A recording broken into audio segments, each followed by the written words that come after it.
आप प्रत्येक कथा में आपका आगमन होता है।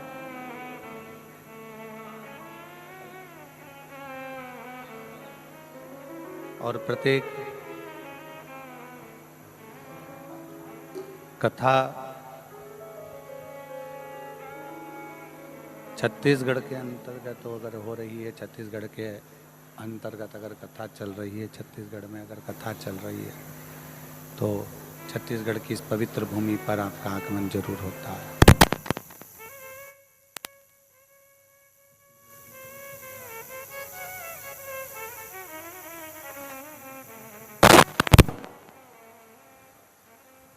तो माननीय मुख्यमंत्री जी की धर्मपत्नी श्रीमती कौशल्या देवी जी सहाय जी का आगमन जरूर होता है। एक बार जोरदार ताली बजाकर स्वागत, वंदन, अभिनंदन। शिव कृपा, भगवान देवाधिदेव महादेव की करुणा, दया,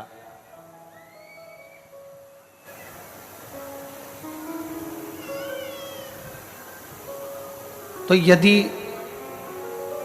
आप और हम सब भगवान शिव की इस पवित्र कथा का रसपान कर रहे हैं,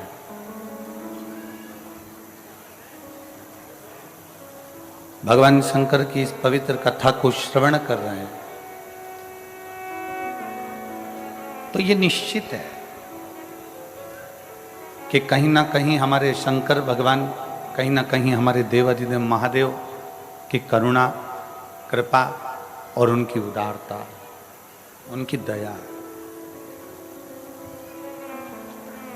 और जब तक उसकी कृपा नहीं होती, जब तक उसकी करुणा नहीं होती, तब तक आप और हम भगवान शंकर की कथा में पहुंच भी नहीं सकते हैं। हम पहले भी कहते हैं, आज फिर कहते हैं कि धमतरी जिले के जितने श्रोता भाई बहन यहाँ बैठे हुए हैं या दूसरे प्रदेश से आए हुए शुभभक्त अगर यहाँ बैठे हुए हैं, तो अपने अपने घर जाकर नज़र जरूर उतरवा लेना कि शिव ने आप पर कृपा करी जो आप यहाँ पहुँचे हो। बिना शिव कृपा के कोई नहीं जा पाता, बिना शंकर की करुणा के कौन पहुँच पाता। कि तेरी कृपा बिना ना हिले एक भी अणु, लेते हैं श्वास तेरी कृपा से तनु। बखान क्या करूं मैं राखों के ढेर का, चपटी भभूत में खजाना कुबेर का। हे गंगाधार मुक्ति द्वार ओंकार तू, भोले ओंकार तू। आयो शरण तिहार शंभु तार तार तू। ये उसकी कृपा है, ये उसकी करुणा है, ये उसकी उदारता है, ये उसकी दया है। हम एक बार पहले कथा में कहे थे कि सुखी जीवन के लिए अच्छा घर का होना जरूरी नहीं है।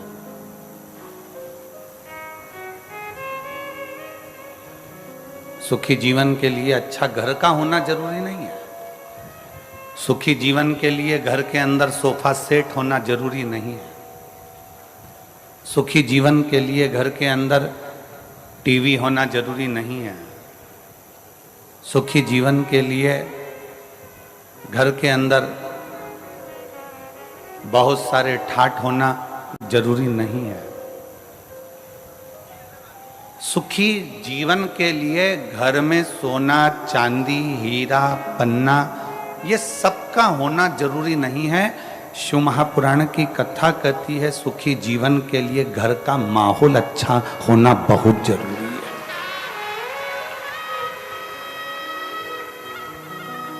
सबसे ज्यादा जरूरी है घर का माहौल। सबसे ज्यादा जरूरी है घर की शांति।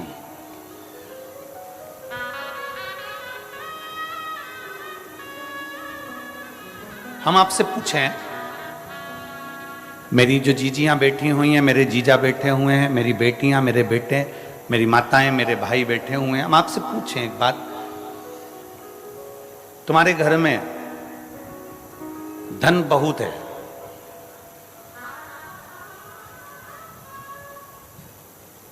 तुम्हारे घर में सोफा सेट भी लगा हुआ है, तुम्हारे घर में संपदा भी बहुत है, तुम्हारे घर में टीवी फ्रिज सब कुछ है, सारा सुख है, पूरा सुख तुम्हारे घर के अंदर है, दुकान भी अच्छी है, घर भी अच्छा है, 2 मंजिल का 3 मंजिल का सब बना, और पति खूब दारू पिए, खूब गाली दे, दिन रात नशे में धुत रहे, तो मेरी जीजियों से पूछना है, ईमानदारी से बोलो, वो घर किसी काम का है? जम के तो बोलो जरा। नहीं। वो सोफा सेट किसी काम का है? वो धन और दौलत किसी काम की है? घर में सोफा सेट है, डाइनिंग सेट है, हीरे का सेट है, सोने का सेट है, चांदी का सेट है, बर्तन का सेट है, और आदमी अपसेट है, तो वो सेट किसी काम का नहीं है महाराज। वो सेट किस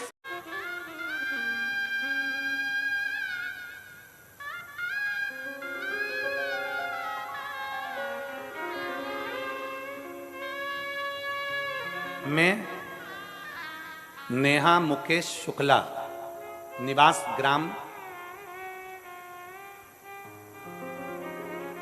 मावली पारा, तहसील सरोना, जिला कांकेर की निवासी हूँ।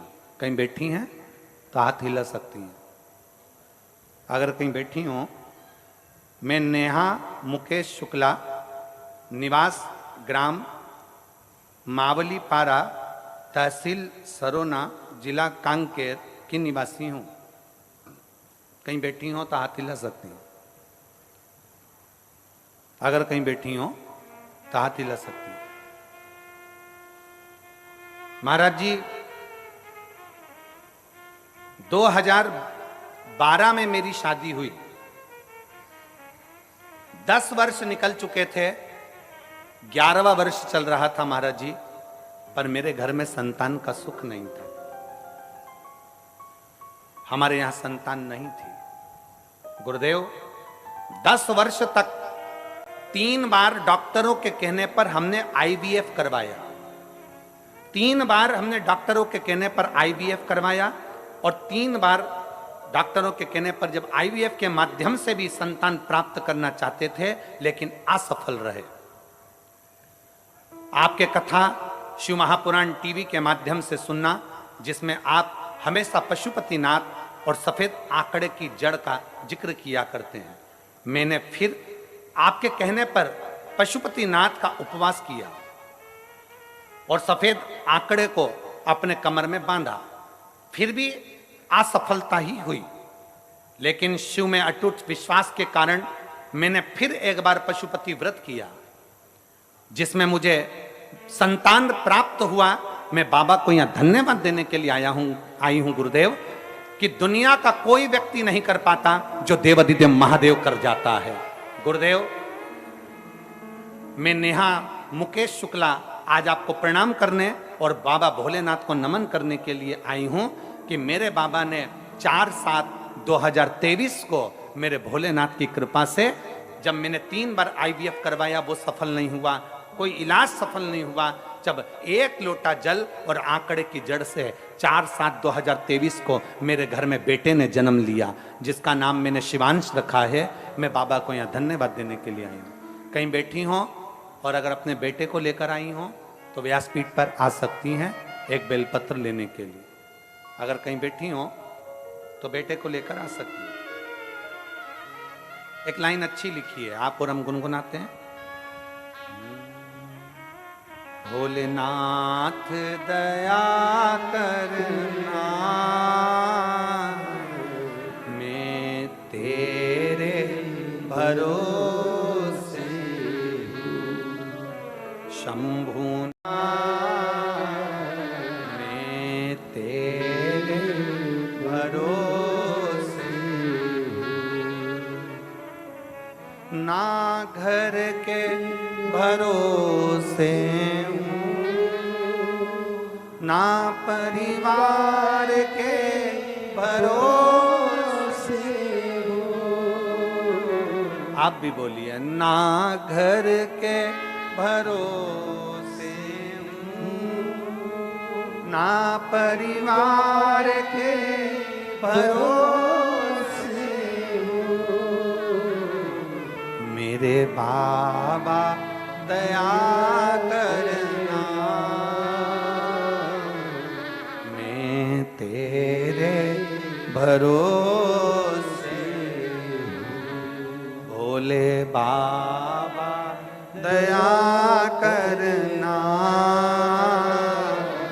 मैं तेरे भरोसे। आप उस पर आश्रित हो जाओ, और जब हम उस परमात्मा पर आश्रित हो जाते हैं तो वो परमात्मा हमें मिलता जरूर है। जब हम परमात्मा पर आश्रित हो जाते हैं तो परमात्मा सुनता जरूर है। जब हम परमात्मा पर आश्रित हो जाते हैं तो परमात्मा कृपा करता जरूर है। जब हम परमात्मा पर आश्रित हो जाते हैं तो वो परमात्मा हमारे साथ कदम से कदम मिलाकर चलता जरूर है, जरूर चलता है, कार्य करता जरूर है। और शंभु शरणे पड़े मांगो घड़ी रे, दुख का दया करी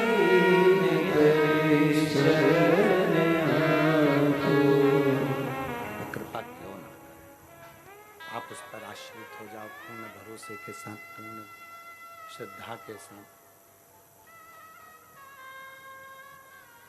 और जब पूर्ण श्रद्धा पूर्ण भरोसे के साथ जब हम आश्रित होंगे, पूर्ण श्रद्धा पूर्ण भरोसे के साथ जब हम आश्रित होंगे तो क्यों ना सुनेगा वो। प्रेशर बढ़ाओ, प्रेशर। पूर्ण श्रद्धा पूर्ण विश्वास के साथ क्यों ना सुनेगा।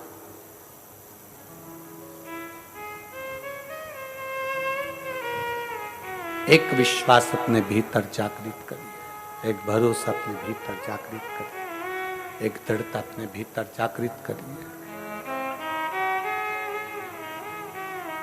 कर्म करने में पीछे ना हटिए, मेहनत करने में पीछे ना हटिए। कल एक बेटी से मिलना हुआ, प्रसाद बना रही थी, वो अपने माता वगैरह के साथ आई थी। हमने पूछा, पढ़ाई कर रही हो? गुरुदेव, एक बार मैंने प्रयास करा कंपटीशन एग्जाम का, 2 बार प्रयास किया, फिर मैंने छोड़ दिया, अब मैं एग्जाम वगैरह नहीं दे रहा। मैंने कहा ठीक है। हमने कहा चाय पीती हो? वो हंसकर बोली कि गुरुजी ऐसी बात पूछ रहे हो, चाय नहीं पीते क्या हम? हमने कहा चाय पीती हो? कहा। हमने कहा एक आध बार तुम्हारी जीवान जली है? कहा गुरुजी एक आध बार, कम से कम कई बार हमारी जीवान जल गई चाय से। तो हमने कहा चाय पीना छोड़ दी? तो क्या कोई चाय पीना छोड़ते हैं क्या? हमने कहा जब चाय से जीवान जल रही है तो भी तुम चाय पी रहे हो, तो एक आध 2 बार अगर कंपटीशन एग्जाम में फेल भी हो गए तो फिर मेहनत करो, एक दिन सफलता तुम्हारे हाथ लगेगी जरूर।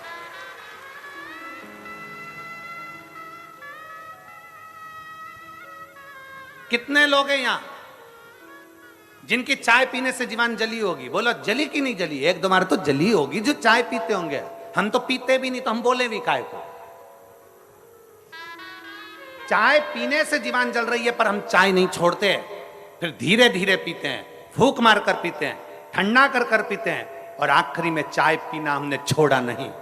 एक बार कंपटीशन एग्जाम में बैठे, फेल हो गए, एक बार एग्जाम दिया, फेल हो गए, एक बार तकलीफ आई, फेल हो गए, कोई बात नहीं, हिम्मत मत हारना। चाय पीना नहीं छोड़ रहे तो हम मेहनत करना कैसे छोड़ दें? फिर एग्जाम दो, फिर कंपटीशन एग्जाम में बैठो, फिर मेहनत करो, और जब बार बार मेहनत करोगे तो एक दिन मंजिल तक पहुंच ही जाओगे, सफलता तुम्हारा कदम चूमेगी। कौन कहता है भगवान आते नहीं, कोई उसको शबरी की तरह बुलाते नहीं। कौन कहता है भगवान आते नहीं, कोई उसको प्रेमवश बुलाता नहीं। उसको बुलाने के लिए तुम्हारा प्रेम जागृत चाहिए।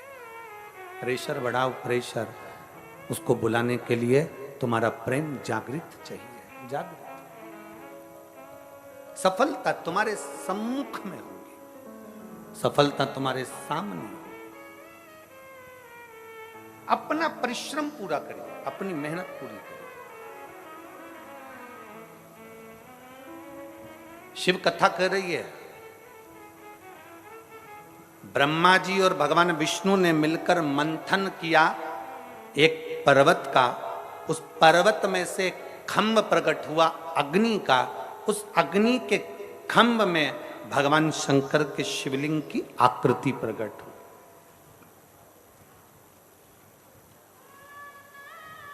ब्रह्मा जी उस शिवलिंग का शीश देखने जा रहे हैं।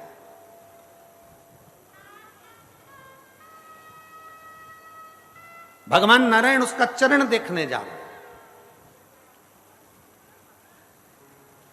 ब्रह्मा जी शीश देखने जा रहे हैं, नारायण चरण देखने जा रहे हैं। नारायण को चरण नहीं मिले, वापिस आ गए। ब्रह्मा जी ऊपर जाते जाते गौ माता को लिया, केतकी के पुष्प को लिया, केतकी का पुष्प लेकर आ गए। केतकी का पुष्प,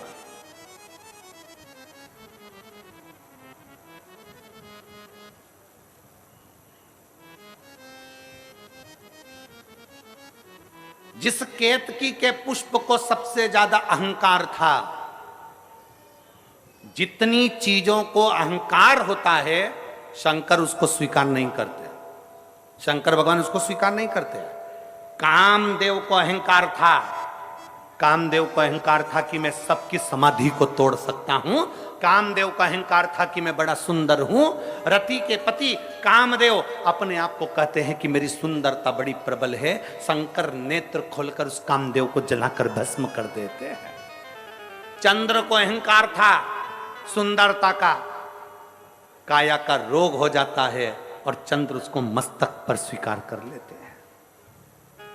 गंगा को अहंकार था कि मुझ में वो वेग है कि पृथ्वी पर कोई मुझे झेल नहीं सकता। शंकर भगवान से भागीरथ जी ने कहा कि गंगा पृथ्वी पर आए। गंगा पृथ्वी,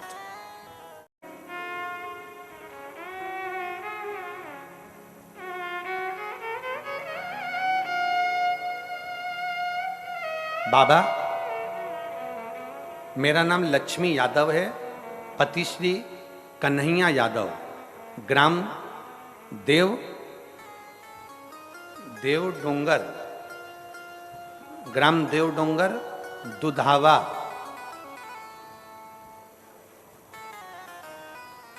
सामतरा, सरोना तहसील सरोना, जिला कांकेर, छत्तीसगढ़ के रहने वाली हैं। कहीं बैठी हो तो हाथ हिला सकती हैं। आप ही हैं? ऐसा हाथ हिला देगा। श्री शिवाय नमस्तुभ्यं। बच्चा आया है साथ में? क्लोज करिए जरा कैमरा। हाँ ठीक है, ले आइए, आ जाओ, ले आओ। सरोना, जिला कांकेर, छत्तीसगढ़ की रहने वाली हूं गुरुदेव। मैं पशुपतिनाथ के व्रत का क्या वर्णन करूं गुरुदेव। शादी के बाद कई साल निकल गए पर हमारे घर में बच्चा नहीं हुआ गुरुदेव। हमारे को कई लोग कुछ ना कुछ कहते रहते थे। मेरी घर के, चाहे मेरी चाची हो, चाहे मेरे घर के लोग हों, सब मुझसे कहते थे तू इतना पूजन पाठ करती है तो भी तू बांझ की बांझी है, तेरे घर में औलाद तक नहीं है। क्या फायदा ऐसी पूजन करने से? गुरुदेव हम लोग जिस क्षेत्र में रहते हैं ना गुरुदेव, दुनिया के लोग कहते हैं कि पूजन से क्या फायदा होता है, लोग ऐसा बता बता कर दूसरे धर्म की ओर ले जाते हैं। गुरुदेव, हमारे रिश्तेदार हमसे कहते थे, तू इतनी पूजन करती है कौन सा फायदा, कथा सुनती है कौन सा फायदा, तेरे यहां औलाद नहीं हो सकती। कई साल निकल गए थे गुरुदेव, तब सारे रिश्तेदार ताना देते थे, पूजन करना छोड़ दे, भगवान को भजना छोड़ दे। तब आपकी कथा पहली बार टीवी पर सुनी गुरुदेव, और उस कथा को दिल से लगा लिया। तब से मैंने विचार कर लिया कि मेरा बाबा अब तो सुनेगा जरूर। आसन लगा के टीवी के सामने कथा सुनती, बाबा से प्रार्थना करती, सफेद आंकड़े की जड़ का प्रयोग किया, पशुपतिनाथ का व्रत किया, और 3 महीने में मेरा गर्भ ठहर गया, और बाबा की कृपा से मेरे को संतान की प्राप्ति हो गई। मैं बाबा को यहाँ धन्यवाद देने के लिए आया हूं। श्री शिवाय नमस्तु। मैं शिव को प्रणाम करने के लिए, बाबा को नमन करने के लिए। एक विश्वास, ये दुनिया के लोग कहेंगे शंकर को जल चढ़ाने से कुछ नहीं होने वाला, ये दुनिया के लोग कहेंगे शंकर को जल चढ़ाने से कुछ नहीं होगा, पर मेरा निवेदन है, ये जितने पत्र यहां रखे हैं ना, इन पत्रों को जरा एक आध बार दिल से पढ़ना, मालूम पड़ेगा। आ जाओ बेटा।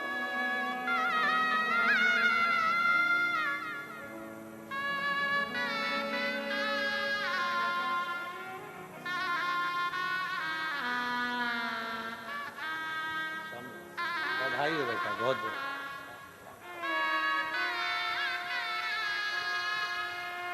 शंभू शंभू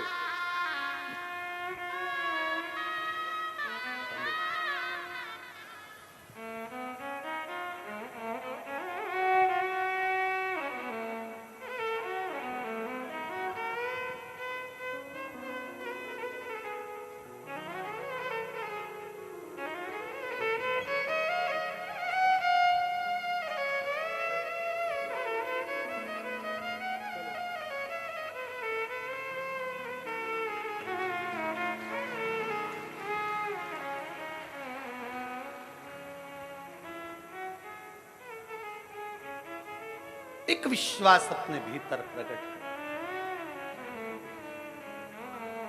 पत्र में उसने लिखा कि रिश्तेदार कहते हैं पूजन करना छोड़ दो, रिश्तेदार कहते हैं मंदिर जाना छोड़ दो, क्यों जाते? हमारा निवेदन है, संपूर्ण इस वनवासी क्षेत्र के, धमतरी जिले के संपूर्ण क्षेत्रवासियों से निवेदन है, जो शंकर के मंदिर जाता रहता है, शंकर के शिवलिंग पर एक लोटा जल चढ़ाता रहता है, एक ना एक दिन बाबा उसका हाथ पकड़कर उसको मंजिल तक पहुंचा जरूर देगा।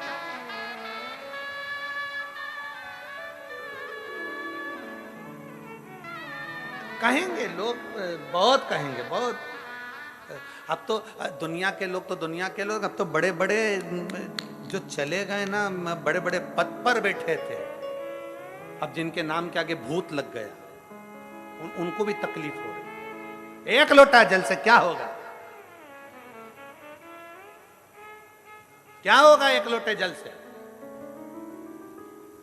हमारा निवेदन है, अगर तुम चढ़ाते रहते तो तुम्हें मालूम पड़ता कि एक लोटा जल क्या कर सकता है। एक लोटा जल क्या कर सकता है? एक लोटे जल में कितना बल होता है, एक लोटे जल में कितना तत्व होता है। कभी आप सब लोग मोबाइल चलाते हो, यूट्यूब पर सर्च करिएगा, गूगल पर सर्च करिएगा, फेसबुक पे सर्च करिएगा कि गिलास के जल में और लोटे के जल में क्या अंतर होता है। गिलास का जल पीने से पेट में कितनी बीमारी आती है और लोटे का जल पीने से पेट की कितनी बीमारी जाती है, जरा नेट पर सर्च करिएगा। मत मानो आप शिव पुराण की, मत मानो आप वेद और पुराण की, आज के विज्ञान से जुड़ो और आज के साइंस से जुड़ो। साइंस और विज्ञान की बात निकालिए कि लोटे के जल में ऐसा क्या हो जाता है कि लोटे का जल पीने वाले की सारे पेट की बीमारियां समाप्त हो जाती है। लोटे का जल में ऐसा क्या हो जाता है कि लोटे का जल पीने वाले की सारी तकलीफें समाप्त हो जाती है। आप मत मानो शिव पुराण की बात, आप मत मानो वेद और पुराण की बात, आप तो विज्ञान की बात मानो, आप साइंस की बात मानो और विज्ञान और साइंस को उठाओ और देखो कि गिलास के जल में और लोटे के जल में कितना पावर है।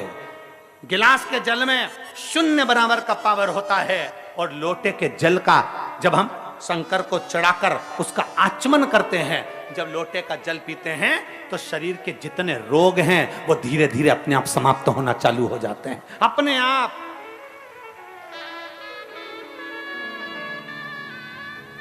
आजकल वैज्ञानिक का युग है, साइंस का युग है, तो निकालो ना अपना अपना मोबाइल खोलो और खोल कर देख लो, गूगल में सर्च करो, फेसबुक पे सर्च करो, निकालो उसमें कि लोटे के जल से होता क्या है, गिलास के जल से होता क्या है, गिलास का जल क्यों नहीं पीना चाहिए। शंकर भगवान को जब लोटे का जल चढ़ता है तो उसका आचमन करने से हमारी कितनी बीमारियां चली जाती है। पेट का ऐसा कौन सा रोग है, क्यों कहते हैं हम कि भगवान शंकर को चढ़े हुए जल का पल्लू रख के फोटो बनता और मुस्कुराती हुई नजर आती है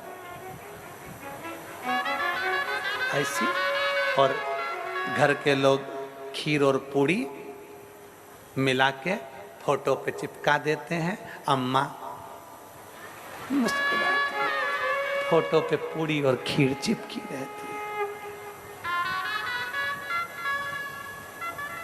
साल भर खीर पूड़ी चिपकी रहेगी, अगले साल फिर चिपक जाएगी, अगले साल। जिंदा हो, खूब अच्छे से बोलो, जिंदा हो, बहुत एंजॉय की जिंदगी जियो। हम तो यहां तक कहते हैं तुम्हें दान नहीं करना मत करो, किसी को 1 रुपया नहीं देना मत दो, कम से कम जितना कमा रहे हो उसका कम से कम 20% अपने ऊपर तो खर्च करो। बेटा कटे हुए सेव फल का मोबाइल चला रिया, क्या बोलते रहे उसको, एप्पल। बेटा इतना बड़ा मोबाइल चला रही है एमराइट का, ना जाने कौन कौन सी कंपनी का, और घर का पिता दिन भर दुकान दुकान, नौकरी नौकरी नौकरी, और दुकान नौकरी में लग के इतना बड़ा मोबाइल बस हाथ में। उससे पूछा क्यों, बेटा तो बड़ा मोबाइल रखता, तू नहीं रखता। मेरा इससे काम चल जाता है। क्यों, बेटा तो एक से बढ़कर एक जीन्स लेने बाजार में जाएगा, 1500, 2000, 500 की। क्यों, तुम्हारे कपड़े, मेरे पास तो अलमारी भरी पड़ी हुई है। बेटा एक से बढ़कर एक फैशन करे, और बाप कमा कमा कमा कमा कमा कमा मर जाए। माँ बहू तो एक से बढ़कर एक पार्लर में जाती, 2000 दे के धागे से न जाने कई कई करवा कर वो क्या जाती है। बहू तो गई पार्लर में, 2000 देकर आ गई, और सास 2000 रुपए जोड़ जोड़ जोड़ जोड़ जोड़ जोड़ गद्दे के नीचे भर भर, पलंग में छुपा, यहां छुपा, और मरी गई। लो क्या मिला, जितना कमाओ किसी को नहीं दे सकते मत दो, किसी को 1 रुपया नहीं दे सकते मत दो, कम से कम अपने ऊपर खर्च करो, अच्छे से खाओ, अच्छे से अपनी जिंदगी जियो, फुल एंजॉय के साथ। लोग कहते हैं गुरुजी मेरे को तो दुकान में काम करना रहता है इसलिए कपड़े ऐसे पहन लेता हूं। काय को पहनो, दुकान पर नौकर भी आता है तो चकाचक दिखता है, तो तुम सेठ होकर भिखारी जैसे दिखो, क्या मतलब का। नौकर भी भोजन करने की छुट्टी मांग लेता है, बोलो री जीजियो सही है कि गलत है। नौकर भोजन करने की छुट्टी मारता है, आराम से बैठकर आधा घंटा भोजन करता है प्रेम से, और तुम सेठ होकर भी चलते फिरते टिफिन में से निकाल निकाल के खाते हो, चलते फिरते चलते फिरते चलते फिरते। पत्नी कह रही खाना खा लिया, हाँ। नौकर घर पे जाके गरम रोटी खाता है, और जो कमार या सेठ बनकर वो टिफिन में सवेरे 9 बजे की बनी हुई रोटी दोपहर में 2 बजे मुंडे में खारा पानी निगल निकल कर। किसके लिए खा रहे हो, अपना अपने ऊपर खर्च करो, मत दो किसी को, नहीं देना है बिल्कुल मत दो, 1 रुपया मत दो, पर अपने ऊपर खर्च करो, नहीं तो एक दिन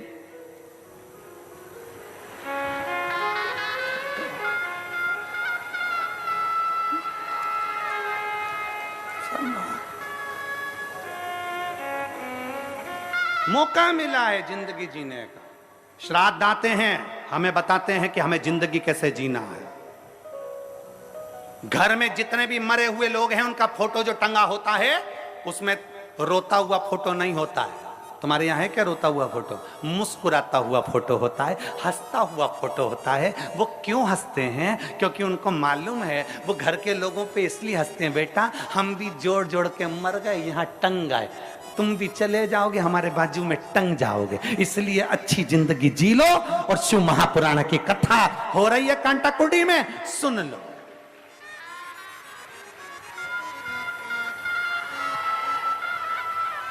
धमतरी से कथा सुनने के लिए अगर कांटाकुटी आ रहे हो, पड़ोसन से पूछ लो चल रही है क्या।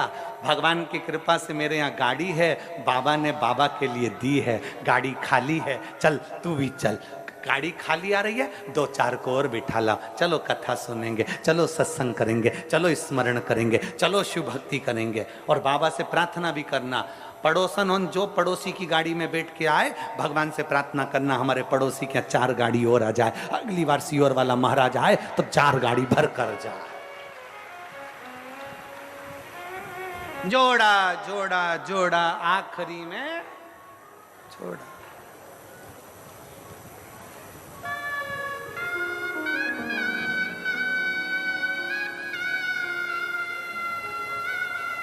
समझाओ, बहू सास से कहे भजन करो, सास बहू से कहे भजन करो। हर दिन भर फोन चलाए मेरी सासू जी,